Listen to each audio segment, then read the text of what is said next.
Sure. Okay. So one of the questions I have in terms of sort of the relationship between the Articles of Confederation and the Constitution was,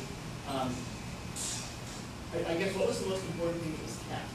In the sense that, like, was it sort of totally wrong and had to be corrected, which is a contribution in a way, because you realize that doesn't work like that in the system, or were there things that actually were important that were held over from the Articles to the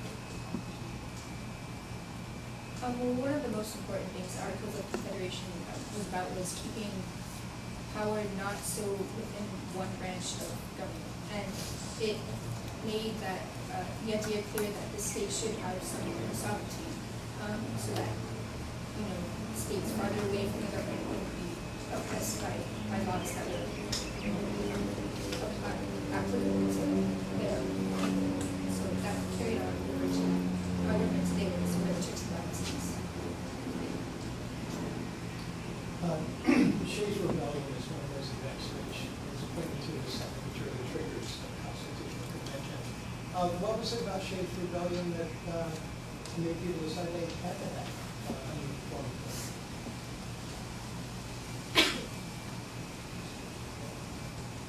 Shays' Rebellion was the farmers against taxation representation, I think.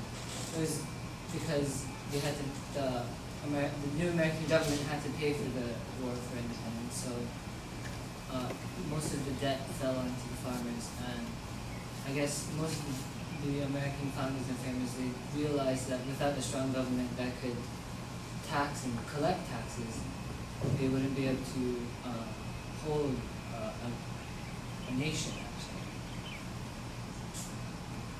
You guys make the Articles of Confederation sound terrible. I mean, were our founding fathers really that stupid? Why did they make this thing if it was so bad? Well, mostly because when they declared independence, it was because, the main reason was because the king was kind of oppressing them. So they felt that the state should have a lot more power, and they feared the same thing happening in America if they made the national government too strong. But then it sounds like the Articles were bad and they did make the national government strong, so they did what they didn't want to do. Well, they did not, well, under the Articles, the government wasn't, like, they couldn't collect taxes and all that. They could ask states to pay them, but didn't have any real power, and they couldn't regulate interactions between the states.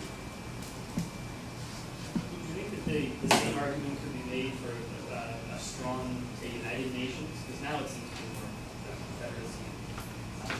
But do you think could that next level be the argument as well, that what we need is a strong United Nations? I guess in some ways it could be argued because all the nations in the world, they have conflicts and they don't agree. Just like some of the states in the early America, they wouldn't like agree. You know, North was trade and commerce, and then the South was like slaves. But to kind of recreate the United Nations would, I don't know, some nations wouldn't agree with that because I guess they hold the same fears that the early founders had held. You know, a strong government, centralized government, could be destructive or oppressive, but in other ways it could be helpful, but sometimes the means outweigh, you know, the problems. You've given some historical reasons why they would appear a strong central government. What about philosophical reasons? Is there any other philosophical reasons why they would have been interested in creating Articles of Confederation rather than a stronger government? Well, obviously, one of the problems with the English government was that they had been infringing upon the colonies' natural rights, like stuff like habeas corpus and the right to trial.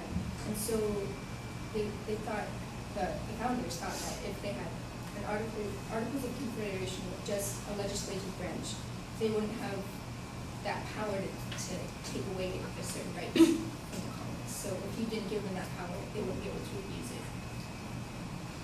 He pulled that from John Locke.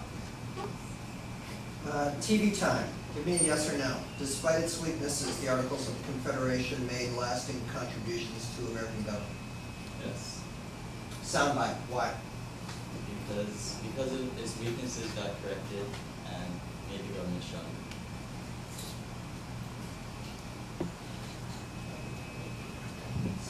Go ahead. Okay. Why do you think the Articles of Confederation failed to provide for an executive and a judicial branch? Oh, I know. Because the British government, the king had been oppressing the American colonists with taxing them because of, British wars and stuff. And the judicial branch of the British government was controlled by the king. So they thought without an executive and a judicial, because they had originally thought they were one and the same, kind of. And then with just the legislative branch, they would be able to kind of ward off that kind of oppression.